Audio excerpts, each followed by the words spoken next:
Jornal Gazeta Norte Mineira. Oferecimento Maximin Clube. O máximo prazer nos mínimos detalhes. E Net Fácil. Viva Conectado. Começamos agora mais uma edição do Jornal Gazeta Norte Mineira, então não sai daí.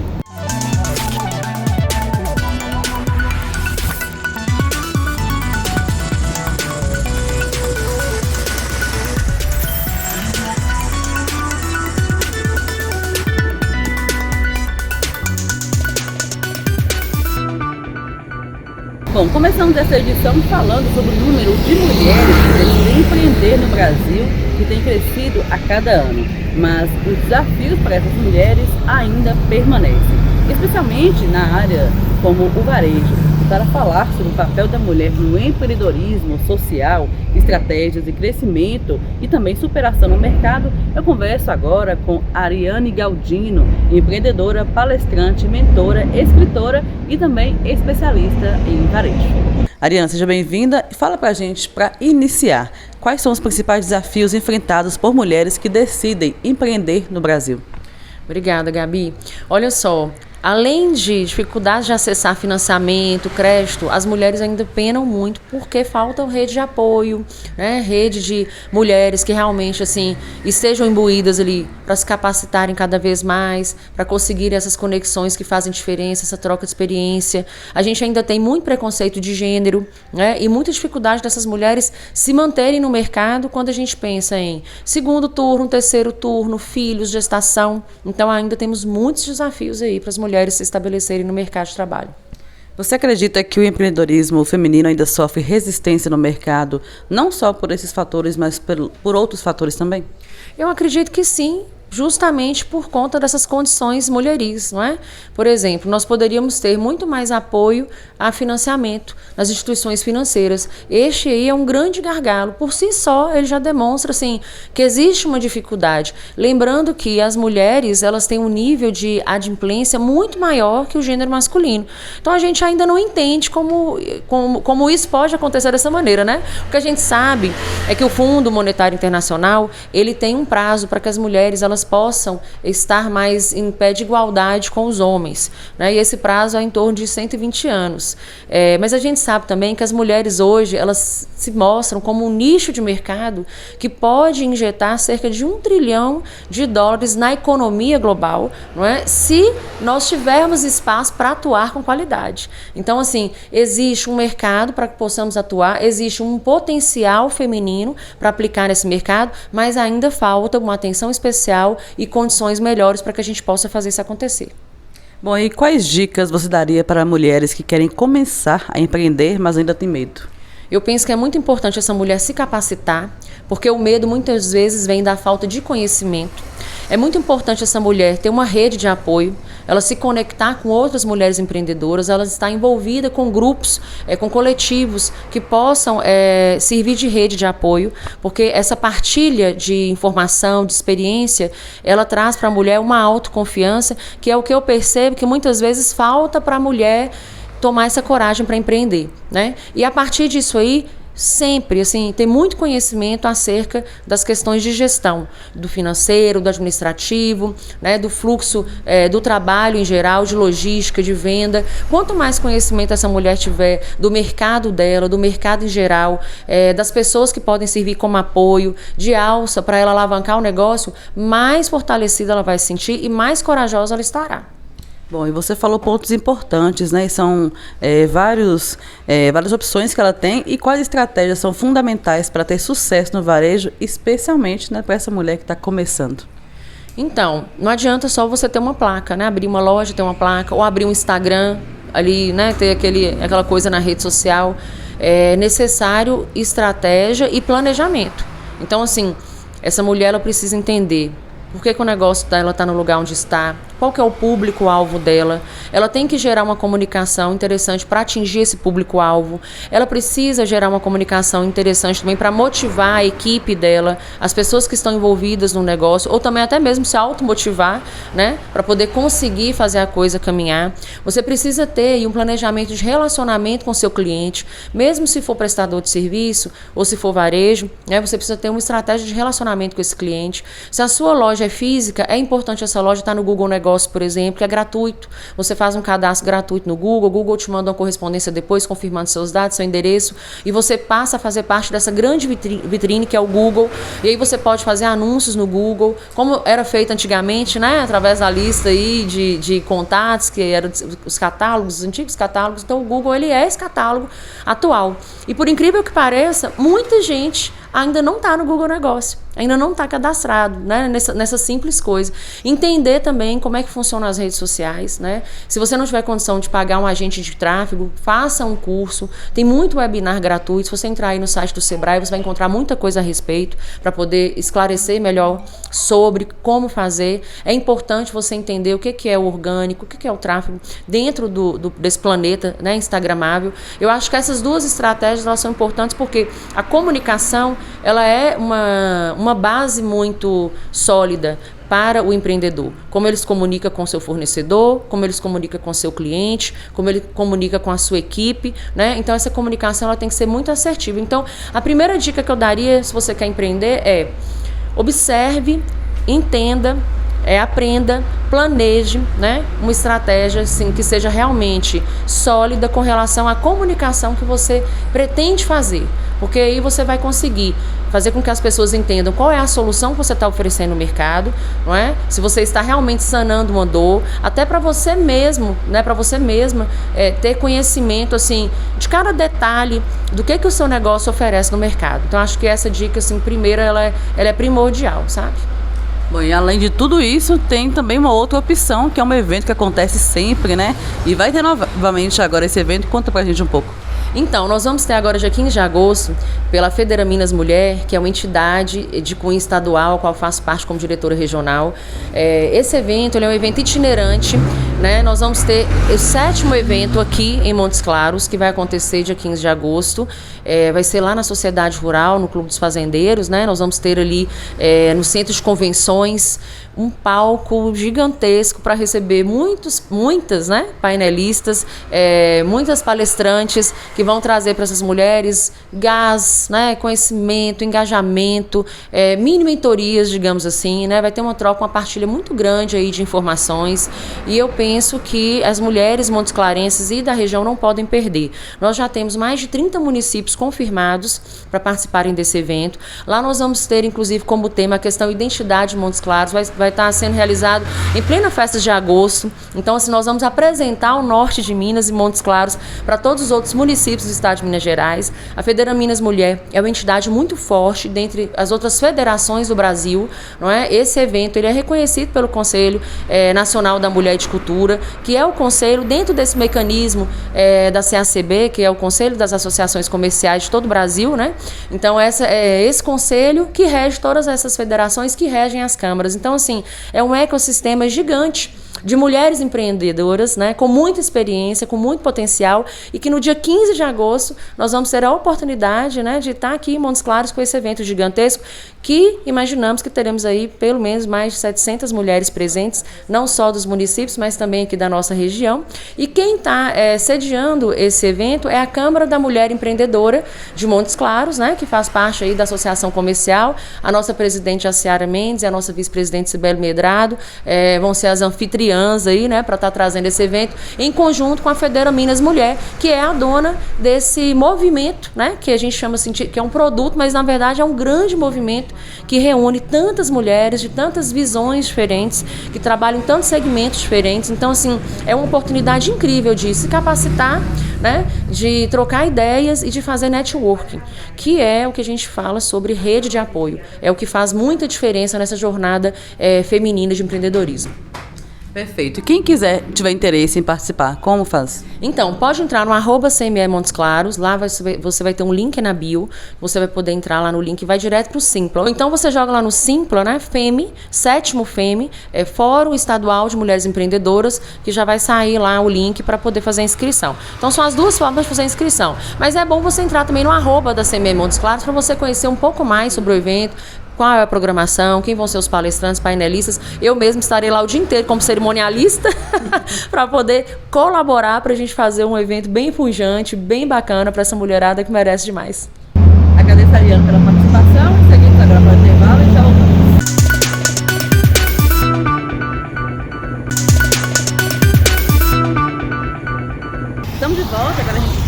sobre saúde, o tema é automedicação, um hábito perigoso que pode custar a vida. E olha só, tomar um remédio por conta própria, sem orientação médica, é uma prática comum e muito perigosa e ainda pode mascarar sintomas graves, até doenças podem agravar com intoxicações graves. E olha só, para entender melhor sobre esse assunto, eu conversei com o médico cardiologista Éder Brandão e ele traz aí dicas importantes e informações importantes para quem tem o costume de se automedicar ou pensa nessa possibilidade. Doutor, seja bem-vindo. O que é exatamente considerado uma automedicação? Onde a automedicação, na verdade, é o hábito de utilizar algum medicamento que não foi prescrito por um profissional de saúde, por um médico. É o fato da própria pessoa adquirir o medicamento diretamente na farmácia ou por intermédio de outra pessoa e ingeri-lo sem uma indicação precisa. E essa é uma prática bem comum entre brasileiros, né? Infelizmente, ela faz parte da cultura brasileira. Ir na farmácia, perguntar sobre um medicamento, ouvir um vizinho que usou um determinado medicamento e funcionou para ele, e as pessoas têm o hábito de repetir, mas é um perigo muito grande esse hábito que é cotidianamente brasileiro. Até mesmo porque, né, o organismo de cada um funciona de uma forma diferente, né? Então as pessoas identificam sintomas entre si e se automedicam. Tome esse remédio que eu tomei e foi bom para mim, é tipo isso, né? Exatamente, justamente isso. Alguma pessoa usou um determinado medicamento por um motivo, fez um efeito adequado, mas ela tem um determinado organismo. Uma outra pessoa tem um outro organismo. Aquele medicamento que funcionou para um não necessariamente irá funcionar da mesma forma para uma outra pessoa. E em uma outra pessoa pode ter um risco muito grande, inclusive gerando reações muito intensas, podendo levar inclusive à morte. Olha, isso é muito grave. E quais são os principais riscos de tomar remédios por conta própria, riscos assim à saúde concretos? Os riscos mais concretos relacionados ao uso da automedicação é justamente ingerir um medicamento que vai provocar uma reação alérgica naquela determinada pessoa que está ingerindo. A pessoa anteriormente não sabia que tinha um determinado problema, uma reação alérgica, usa o medicamento, pode ter uma reação muito grave alérgica. Além disso, a automedicação pode provocar intensificação de problemas que a pessoa já tem. Aquele medicamento pode interagir, inclusive, com outros medicamentos que a pessoa faz uso, pode mascarar sintomas que a pessoa está tendo no momento, provocar um agravamento da doença que a pessoa está no momento, ou seja, pode trazer um transtorno muito grande para a pessoa, para o organismo da pessoa, podendo levar a desfechos muito ruins. Tem medicamentos que parecem inofensivos, né, mas podem causar danos graves. Sim, medicamentos de uso comum, inclusive, medicamentos para febre, controle de dor, que teoricamente são medicamentos de baixo risco, quando a pessoa tem algum tipo de reação àquele medicamento e não sabe, pode ter uma consequência tão grave que pode levar a pessoa aí muito rapidamente para o pronto-socorro. Em alguns casos a pessoa acaba falecendo em casa mesmo por não dar tempo de prestar essa assistência especializada.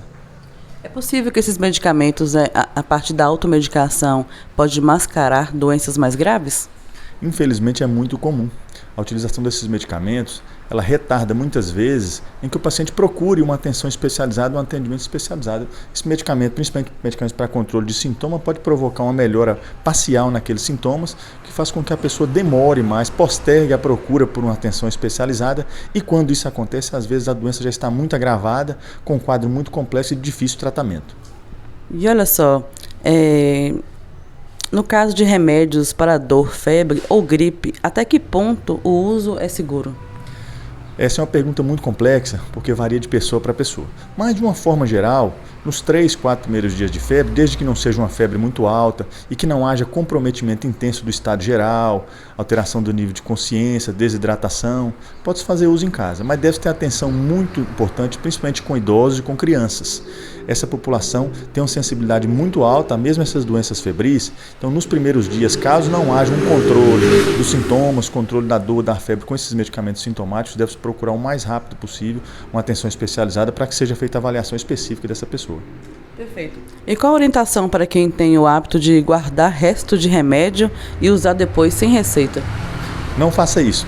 Os medicamentos, quando são prescritos, eles são prescritos por um tempo determinado e ao final da utilização, mesmo que tenha sobrado um pouco do medicamento, deve-se descartar em local apropriado para que outra pessoa também não tenha acesso a essa medicação e para que o próprio paciente não faça uso no futuro. Não quer dizer que foi utilizado em um determinado momento e funcionou, que em um outro momento tem indicação daquele medicamento ou que ele vai funcionar em um outro momento. Bom, e para finalizar, quais sinais indicam que a pessoa deve parar de se automedicar e procurar um médico? Os sinais principalmente são esses sinais de agravamento, de piora do quadro clínico.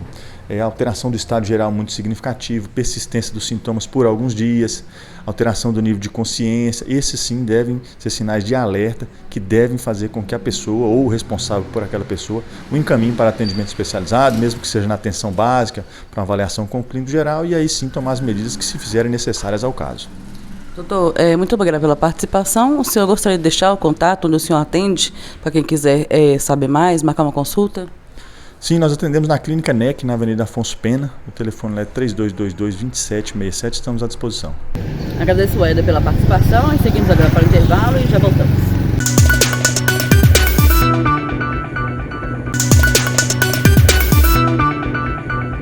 Estamos de volta, agora a gente fala de um assunto importante. Um estudo revela espécies raras, ameaçadas e endêmicas em unidades de conservação da Serra do Espinhaço. Recentemente, agora, através do recurso da Prefeitura Municipal de Conceição do Mato Dentro e também em parceria com o Instituto Sustentar, foram feitos novos esforços de trabalho. Esse foi muito bacana, né, que ampliou ainda mais o leque de espécies, né, igual eu falo de avifauna, mastofauna, e identificaram espécies até então não vistas na região, como sauá de cara preta. Isso para conservação é muito bacana. E lógico, identificaram também lobo-guará, tamanduá, né, bandeira, que até um tempo atrás já achava que não existia na região do parque, e tem. Né? Então as pesquisas são muito importantes, justificando mais ainda a questão da importância da conservação da nossa área, né? E como nossa área, nosso parque é importante para todo o sistema local, em conjunto com as outras áreas. As unidades de conservação não dá para serem tratadas de forma isoladas. As pesquisas também identificam a questão de migração, né? E a importância de ter políticas públicas além dos limites das unidades de conservação. Estamos aqui hoje para contar um pouquinho de uma pesquisa que a gente fez o ano passado e resultou nesse livro aqui, As Aves e os Mamíferos de Conceição do Mato Dentro. O objetivo da pesquisa foi a gente tirar um retrato das comunidades atuais para fazer comparação com estudos futuros. Foi uma parceria da Prefeitura de Conceição do Mato Dentro e Instituto Sustentar, com o apoio do IEF e do SEMAV. Então, a gente fez esse estudo ao longo de um ano, com repetições mensais no Parque Estadual do Intendente, no Parque Municipal do Tabuleiro e no Monumento Natural da Serra da Ferrugem. E tivemos muito resultado legal, né, Lucas? É isso mesmo. Foram quase 11 mil registros nos pontos de escuta, 1.300 aves anilhadas, que cria uma base de dados muito boa, né, para os estudos comparativos, como a Lu falou. Quase 300 espécies registradas, incluindo espécies ameaçadas de extinção, como a águia cinzenta, o gavião de penacho, o gavião pega-macaco, o uru, papagaio de peito roxo, lobo-guará, o tamanduá-bandeiro, o sauá de cara preta, que foi um registro novo para a região. Muitos endemismos também, principalmente da Mata Atlântica, mas também do Cerrado e dos campos rupestres da cadeia do Espinhaço, né, que já destacam a importância da região para a conservação e também o potencial para programas de turismo, seja de observação de aves ou a própria contemplação da natureza, né, já que é uma região de beleza cênica incrível, né? Esse é só um pouquinho do resultado. Tá tudo aqui muito mais completo. Você pode fazer um download lá no site do Instituto Sustentar. E vamos agora falar de um assunto que muito interessa ao mineiro. Minas impulsiona a geração de renda e inclusão com um projeto de moda sustentável que abrange várias regiões pelo norte de Minas. O Trajeto Moda é um projeto da CEDES que gera verdadeiro ciclo de transformação. As mulheres chegam buscando qualificação e encontram apoio, acolhimento e oportunidades reais de mudar de vida. O Trajeto Moda valoriza o empreendimento feminino. Ao capacitar essas mulheres, o governo de Minas avança ainda mais, promovendo inclusão, autoestima e dignidade para quem mais precisa. Eu acho que o governo fez muito bem, oferecendo espaço, oferecendo material, oferecendo uma professora para a gente, porque muita gente aqui não tem condições de pagar. A oportunidade que eu vejo é de ganhar uma renda extra, fazer meus próprios reparos na roupa. Quem sabe futuramente, né, abrir um ateliêzinho para mim. Muitas chegarem com muita expectativa de ter seu próprio negócio, porque muitas não podem sair para trabalhar fora, porque tem filhos, né, que dependem, que não tem como sair para trabalhar fora, então querem, né, aprender essa profissão para ter o sustento dentro de casa, outros porque querem aprender uma nova profissão, umas querem para aumentar a sua fonte de renda, né? E outras também estão aqui para ter mais conhecimento, né? Tem umas que trabalham em ONGs, né? E querem aprender o processo da costura, o processo da modelagem para dar continuidade a esse trabalho, né? E muitas também querem aprender a trabalhar o desenvolver da máquina. Muitas têm a máquina, mas não sabem manusear a máquina, né? E aqui a gente ensina o manuseio da máquina de costura. Minha expectativa é que todas saiam daqui costurando a sua própria peça, né? Que saiam daqui felizes, que muitas consigam o sonho realizado assim, de trabalhar por conta própria, de aprender a costurar, porque esse é o sonho delas, de aprender a costurar. Eu conheci porque, assim, minha irmã já fez um curso aqui. E como ela sabia que eu era doida para fazer corte e costura, ela pegou e me inscreveu. Aí, todo dia ela me ligava, te responderam, te entraram em contato com você. Aí eu falava, ainda não. Aí um dia eu vi lá no celular, né, no e-mail, que tinham entrado em contato comigo, eu peguei e falei com ela, falei, me ligaram. Aí fiquei toda alegre, fiquei toda doida, né, para fazer o curso. E graças a Deus estou gostando muito. Eu gosto da convivência com as meninas, a professora, gosto de estar aprendendo mais, né?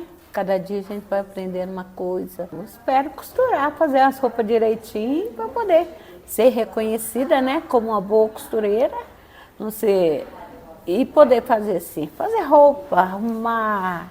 O pessoal já está perguntando se eu vou mudar lá do bairro, que eu falei que eu vou ser costureira, né, que eu sou costureira. Aí, você vai mudar do bairro? Não. Eu falei assim, não vou. Vou continuar costurando para todo mundo. Eu acho que esse curso vai me trazer uma renda extra, uma boa renda extra.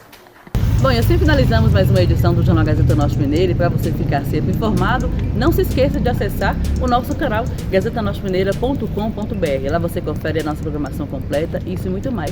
E também o nosso diário de notícias com os principais acontecimentos aqui do Norte de Minas. E se você gostaria de ver uma reportagem, fazer uma denúncia ou um agradecimento também, pode nos enviar nesse contato que está logo aqui abaixo. E neste contato também você pode indicar profissionais para participar do nosso quadro Profissões, que voltará com tudo neste mês de agosto. Então, se você tem um profissional a indicar para participar do nosso quadro, entre em contato conosco e não deixe de indicar. Eu fico por aqui, nos encontramos na próxima edição. Até lá!